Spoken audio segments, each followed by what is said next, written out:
Hello friends, welcome to my YouTube channel S M bright future. आज जो हमारी जो सीरीज़ चलेगी आपकी, वो सीरीज़ चलेगी हिंदी से रिलेटेड, जो आपके एग्ज़ाम्स के पॉइंट ऑफ व्यू से वेरी इंपॉर्टेंट रहेंगे। वैसे भी आपका एक सीटेट का एग्ज़ाम्स होने वाला है, उसके एग्ज़ाम्स के पॉइंट ऑफ व्यू से वेरी इंपॉर्टेंट है। और मैंने सारे टॉपिक्स इसमें कवर किए हैं ताकि जो है आने वाले एग्ज़ाम्स में आपकी अच्छी प्रिपरेशन हो सके। और जो भी एग्ज़ाम्स में अंदर जो क्वेश्चंस आने वाले हैं, वो भी आपको किस तरह के क्वेश्चंस बनते हैं वो आपको पता चल सके। आइए चलते हैं नेक्स्ट सीरीज की तरफ अपनी। पहला क्वेश्चन क्या है आपका? देखिए, इनमें से कौन सा भाववाचक संज्ञा नहीं है? नहीं ज़रूर ध्यान में रखिएगा, नहीं, क्योंकि एग्जाम में बहुत ज़्यादा कंफ्यूज करता है। बीच में हम जैसे क्वेश्चंस को पढ़ते हैं, पढ़ते पढ़ते बीच में ही कहीं नहीं अगर पढ़ने से रह गया, तो आप सीधा क्या लगा दो, भाववाचक संज्ञा कुछ भी इसमें से लगा करके आ जाओगे। तो ऑप्शन दे रखे हैं आपको: सुंदरता, नाजुक, प्रसन्नता या फिर काला। तो इसमें से राइट आंसर क्या हो जाएगा? जो भाववाचक संज्ञा आपकी नहीं है, अगर राइट आंसर की बात की जाए तो आपका राइट आंसर हो जाएगा काला। इसमें से काला जो है आपका भाववाचक संज्ञा नहीं है। भाववाचक संज्ञा नहीं है तो ये क्या है? काला जो है आपका है विशेषण। क्या है इसमें? विशेषण है। अब देखिए, इसके एक्सप्रेशंस को बताइए, ये किस तरीके का आपको एक्सप्रेशन दे रहा है। कमेंट सेक्शन में ज़रूर बताइएगा कि आपको ये खुश लग रहा है या दुखी है या फिर कुछ सोच में है ये। देखिए, एक चीज़ का और ध्यान में रखिएगा, विशेषण और भाववाचक संज्ञा में कन्फ्यूज़न होती है कि इसका जो है हम पहचान कैसे करें। इसकी एक सबसे ईज़ी मैंने ट्रिक आपको बता रखी है, अगर आपने वीडियो नहीं देखी हो तो उसमें से आप देख सकते हैं।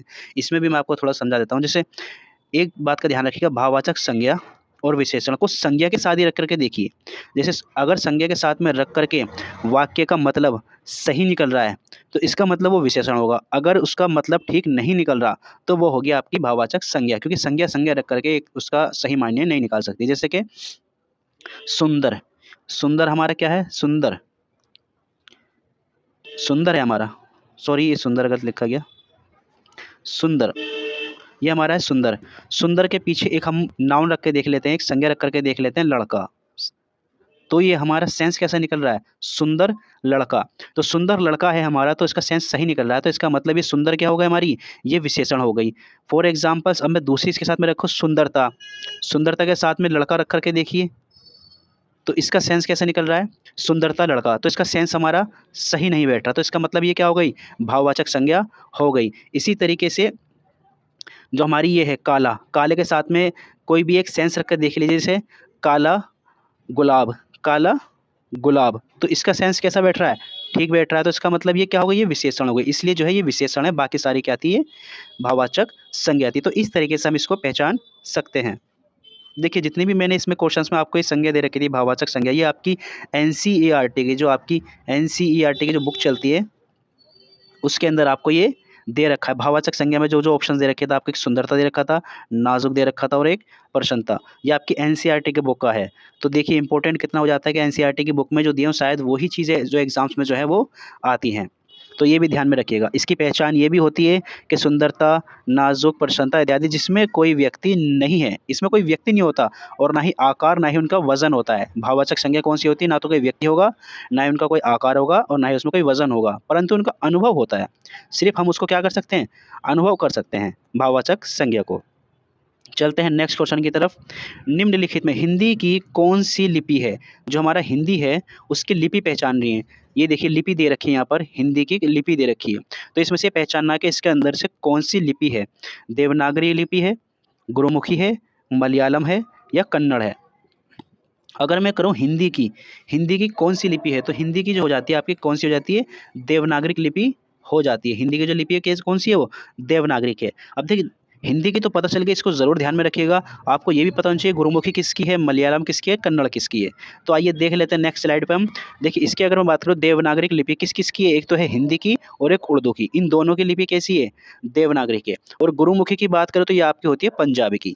ये किसकी होती है? पंजाबी की। बंगाली लिपि की बात करें तो इसकी होती है बांग्ला की। बंगाली लिपि किसकी होती है? बांग्ला की। तो ये ज़रूर ध्यान में रखिएगा। दो इंपॉर्टेंट है इसके अंदर, देवनागरी की और गुरुमुखी, जो एग्जाम्स के पॉइंट ऑफ व्यू से वेरी इंपॉर्टेंट है, जो कई बार एग्जाम्स में पूछी जा चुकी है।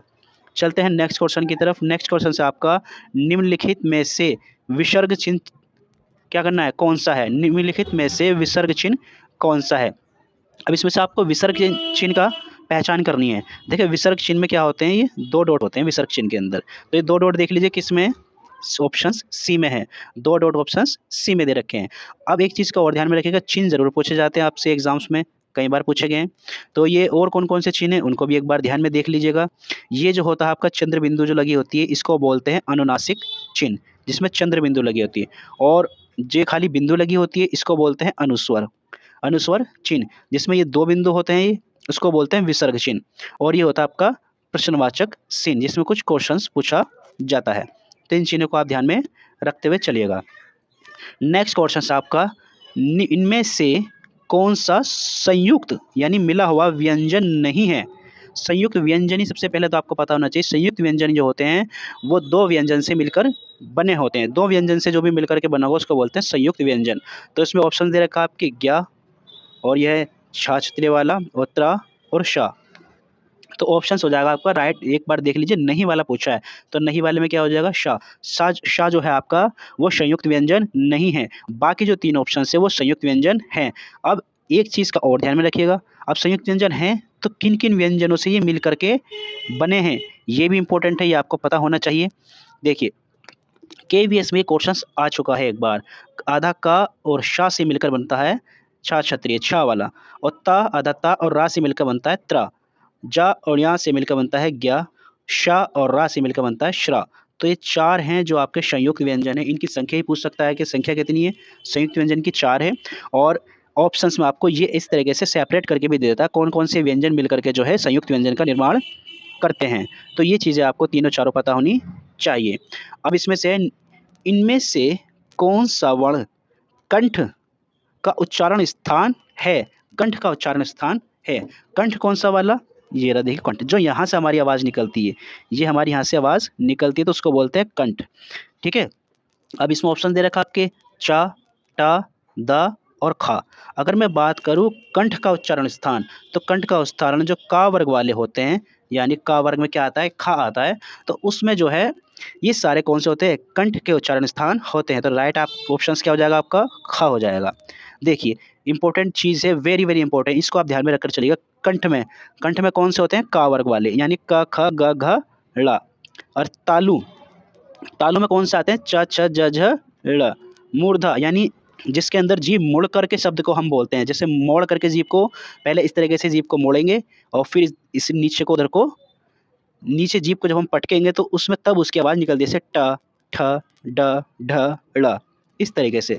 दंत मतलब होता है जब हमारी जीभ दांतों से जाकर के मिलती है तो तब हम इन शब्दों का जो है उच्चारण कर पाते हैं, जैसे त थ द ध न। ओष्ठ मतलब होता है जो होठों से जिन शब्दों का उच्चारण होता है उनको बोलते हैं ओष्ठ, जैसे प फ ब भ म। आप दोनों होठों को जब जोड़ करके उसको मिला करके जब उसको खोलेंगे तब हम इन शब्दों का उच्चारण कर सकते हैं। तो ये चीज़ें आपकी वेरी इंपॉर्टेंट है, इसको एक बार आप ज़रूर देख लीजिएगा। संधि का क्वेश्चन है, इनमें से विद्यालय का संधि विच्छेद क्या होगा। हमें विद्यालय का संधि विच्छेद करना है, तो विद्यालय का संधि विच्छेद क्या हो गया, विद्या प्लस आल्य। ऑप्शन दे रखे हैं, विद्या प्लस लिए, विद्ये प्लस आल्य, या इनमें से कोई नहीं। अगर मैं बात करूं राइट आंसर की, आपकी राइट आंसर कौन सा हो जाएगा, विद्यालय का जो संधि विच्छेद होता है वो होता है विद्या प्लस आल्य। विद्या प्लस आल्य क्या हो जाएगा, संधि विच्छेद हो जाएगा, विद्या प्लस आल्य। अब शब्द कौन से दे रखे हैं, एक तो दे रखा अग्नि, आम्र, कौन से शब्द हैं, अग्नि और आम्र कौन से शब्द हैं, ये आपको पता करना है। तत्सम है, तत्भव है, देशज है, विदेशज है। तत्सम शब्द वे शब्द होते हैं जो है संस्कृत से सीधे सीधे शब्द आए हैं, उनके अंदर कोई बदलाव नहीं हुआ। और तद्भव शब्द वे शब्द होते हैं जो संस्कृत से तो आए हैं लेकिन उनमें जो है भाषा के आधार पर या किसी लोकल लैंग्वेज में उनका जो है अर्थ नहीं, नाम उसका बदल दिया गया, उसको बोलते हैं तत्भव। और देशज मतलब वो होते हैं जो हमारे देश के हैं, और विदेशज मतलब होता है जो विदेश के शब्द हैं। तो आई थिंक चारों का मतलब आपको पता चल गया होगा। तो अग्नि और आम्र, आम्र की बात करें तो कौन से शब्द हैं, देखिए अग्नि, अग्नि का मतलब होता है आपका आग, अग्नि का मतलब क्या होता है आपका आग, और आम्र का मतलब होता है आम। अग्नि का मतलब होता है आग, आम्र का मतलब होता है आम। तो ये क्या है, इसमें हमारे ये सेम ही शब्द है जो संस्कृत से लिए गए हैं या संस्कृत में होते हैं यूज। तो जो सेम होते हैं उनका मतलब तत्सम, सम मतलब सेम। तो राइट आंसर क्या हो जाएगा इसका, तत्सम। तत्सम शब्द जो होते हैं वो हमेशा क्या होते हैं, सेम होते हैं। चलते हैं नेक्स्ट क्वेश्चन की तरफ। निम्नलिखित में से कौन सा शब्द रूढ़ है? रूढ़ कौन सा शब्द होते हैं? रूढ़ शब्द ऑप्शन दे रखा आपके घर, पाठशाला, लंबोदर, दशानंद, दशानन। तो इसमें देखिए रूढ़ शब्द, सबसे पहले तो आपको यही पता होना चाहिए रूढ़ शब्द होते कौन से। रूढ़ शब्द वे होते हैं जिनका हम खंड नहीं कर सकते। खंड यानी उसको हम बांट नहीं सकते। अगर हमने उसको टुकड़ों में कर दिया उस शब्द को तो उसका अर्थ नहीं निकलेगा। तो इसमें देखिए घर, राइट आंसर क्या हो जाएगा आपका? घर। घर को हम घ और प्लस रा नहीं कर सकते क्योंकि इसका मतलब ही नहीं है। घा का मतलब कुछ नहीं है, रा का मतलब कुछ नहीं है, यानी अर्थपूर्ण नहीं रहा। तो इसलिए क्या हो जाएगा? घर। अब ऐसे ही देख लीजिए पाठशाला। पाठशाला में हम क्या कर सकते हैं? पाठ प्लस शाला। तो पाठ प्लस शाला हम क्या कर सकते हैं? पाठ अलग हो गया और शाला अलग हो गया। तो इसमें दो शब्द हमने दो शब्द से मिलकर के बनता है, उसको बोलते हैं यौगिक। उसको क्या बोलते हैं? यौगिक बोलते हैं। वो यौगिक शब्द होते हैं। और मेन चीज़ है तीसरा वाला लंबोदर, यानी लंबा है जिसका उदर। उदर मतलब होता है गणेश, यानी वो क्या होंगे जिसका लंबा उदर होगा वो होगा गणेश। भगवान गणेश जो होते हैं आपके, तो भगवान गणेश जो है वो कौन है? लंबोदर हैं। दशानन, दशानन मतलब 10 हैं आनंद जिसके, तो ये हो गया आपका रावण, यानी जिसके 10 आनंद हो, 10 आंखें हो, 10 सर हो, तो वे कौन सा होते हैं? हमारे रावण होता है। तो इसका मतलब इसका अर्थ भी अलग निकल रहा है। तीसरे शब्द में जब निकलता है तो उसको बोलते हैं योग रूढ़, यानी कि इसका अर्थ ही अलग होता है। जिसका अर्थ दो शब्दों से मिलकर बना उसको बोलते हैं यौगिक, और जिसका जो है अर्थ मतलब जिसके हम सार्थक खंड नहीं कर सकते उसको बोलते हैं रूढ़। जो दो शब्दों से मिलकर बना उसको बोलते हैं यौगिक, और जिसका तीसरा मतलब हो उसको बोलते हैं हम क्या? योग रूढ़। चलते हैं नेक्स्ट क्वेश्चन की तरफ। इंद्र, इंद्र शब्द का स्त्रीलिंग क्या होगा? अब इसमें इंद्र शब्द का स्त्रीलिंग पूछा है, तो इंद्र शब्द का स्त्रीलिंग क्या होगा? इंद्रा, इंद्री, इंद्राइन या इंद्राणी। अगर मैं बात करूं इंद्र, इंद्र शब्द का स्त्रीलिंग की, तो यह आपका होगा इंद्राणी। इंद्र शब्द का स्त्रीलिंग कौन सा होता है? इंद्राणी, इंद्राणी। चलते हैं नेक्स्ट क्वेश्चन की तरफ। निम्नलिखित में से कौन सा संप्रदान कारक है? संप्रदान मतलब आता है किसी को देने के सेंस में हम इसका यूज़ करते हैं। ऑप्शन दे रखा है आपके ने, से, पर या के लिए। जब भी हम कभी देने के लिए, यानी कि भिखारी को भिक्षा दे दो या भिखारी के लिए भिक्षा लाओ, यानी किसी को देने के सेंस में जब भी हम होगा भिखारी के लिए कुछ लाओ खाने के लिए, तो इस तरीके से जो होता है देने के सेंस में के लिए, ये होता है आपका संप्रदान कारक। कौन सा कारक होता है? संप्रदान कारक। ने होता है कर्ता कारक, से होता है करण या अपादान, और पे होता है तुम्हारा संबंध कारक। तो ये कारक भी आप एक बार ध्यान से देख लीजिएगा। आप नेक्स्ट स्लाइड में इसमें देख भी सकते हैं। जैसे कर्ता कारक, इसमें क्या होता है? ना का होता है यूज़, यानी कि काम करने वाला। कर्म कारक में कौन सा होता है? को होता है। करण कारक में से या होता है द्वारा। संप्रदान में को और के लिए, जो के लिए अभी आपका भी एग्जाम में आया था। अपादान में से अलगाव को दिखाता है। अलगाव कैसा? जैसे अब ये पेड़ है, पेड़ से पत्ता अगर गिरता है नीचे की साइड तो हम क्या कहेंगे? पेड़ से पत्ता गिर गया, यानी से गिर गया, यानी किसी से अलग होकर नीचे गिर गया। इस तरीके का अलगाव होगा तो उसको बोलते हैं हम अपादान। तो ये बात को ध्यान में रखिएगा। अगर इसमें अगर अलग होने का सेंस ना हो तो वो जाएगा फिर कर्ण कारक के अंदर। संबंध कारक में काकी के, नानी ने और रारी रे से संबंध दिखाया जाता है। अधिकरण में मतलब होता है में या पर, जैसे पेड़ पर तोता बैठा है। संबोधन कारक के अंदर हे, हरे, अजी, हाय राम, तो इस तरीके के शब्द इसमें हम संबोध करके किसी को बुलाते हैं, वो बुलाते हैं हमारे, वो हो जाते हैं संबोधन कारक। वेरी इंपॉर्टेंट है आपके, कम से कम नहीं तो 1 नंबर तो आपका समझ करके चलिए कारक में से ज़रूर आएगा। और इसमें 2 क्वेश्चंस भी इसके बने हैं। नेक्स्ट क्वेश्चन है सकर्मक क्रिया और अकर्मक क्रिया। वेरी इंपॉर्टेंट है क्वेश्चंस आपके लिए, टॉपिक जरूर पढ़ लीजिएगा। निम्नलिखित वाक्य में से कौन सी क्रिया है? जो वाक्य दे रखा, राजीव पुस्तक पढ़ता है।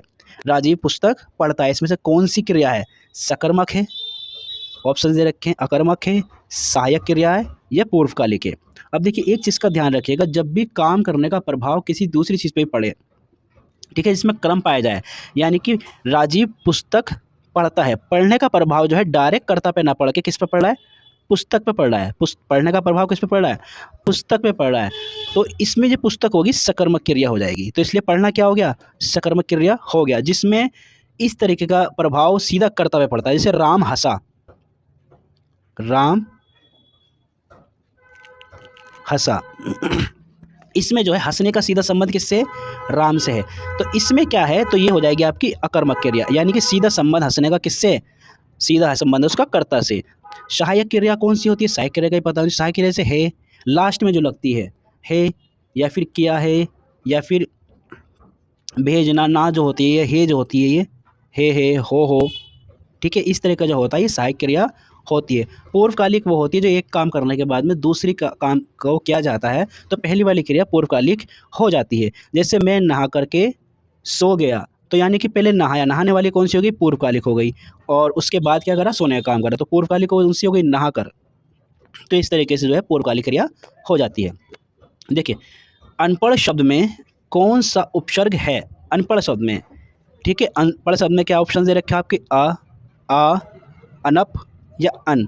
अगर मैं अनपढ़ शब्द में बात करूँ, अच्छा देखिए इसका सबसे अच्छा तरीका है, एक बात का ध्यान रखिए, उपसर्ग हटने के बाद आपका जो भी शब्द होगा उसका एक अर्थ निकलना चाहिए, एक कंप्लीट अर्थ निकलना चाहिए उपसर्ग हटने के बाद भी। देखिए इसमें क्या है, अन को मैं अगर अलग कर दूँ, इसमें अन प्लस पढ़ने का एक अलग सेंस निकल रहा है, सही अर्थ निकल रहा है, ठीक है। तो अन क्या हो गया हमारा, अब इसमें उपसर्ग हो गया, क्या हो गया इसमें उपसर्ग, अन हो गया, यही आपका हो गया राइट आंसर, अनपढ़। यानी कि अगर मैं अन को भी हटा दूं तब भी उस वर्ड का एक निश्चित अर्थ होता है, तो यही चीज़ आपको उपसर्ग के अंदर ध्यान में रखनी है। इसलिए अनपढ़ में कौन सा हो जाएगा उपसर्ग, अन हो जाएगा उसमें उपसर्ग में। लास्ट क्वेश्चन से आपका शायद ये, पीताम्बर शब्द में कौन सा समास है, पीताम्बर शब्द में तत्पुरुष समास, बहुव्रीहि समास या क्रमधारय समास या अव्ययी भाव समास।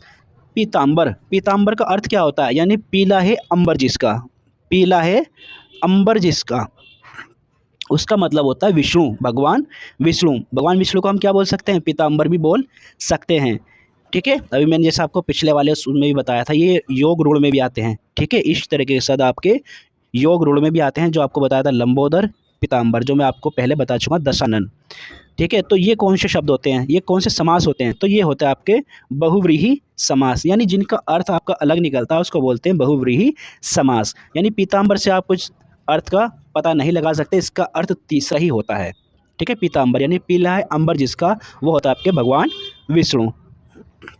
तो ये था आपका कुछ सीटेट से रिलेटेड इंपॉर्टेंट हिंदी के क्वेश्चंस, ताकि आपकी प्रैक्टिस जो है कंटिन्यू होती रहे, क्योंकि आपका एग्ज़ाम्स बिल्कुल अराउंड टू कॉर्नर है, पास में है, तो आपको प्रैक्टिस की ज़रूरत थी।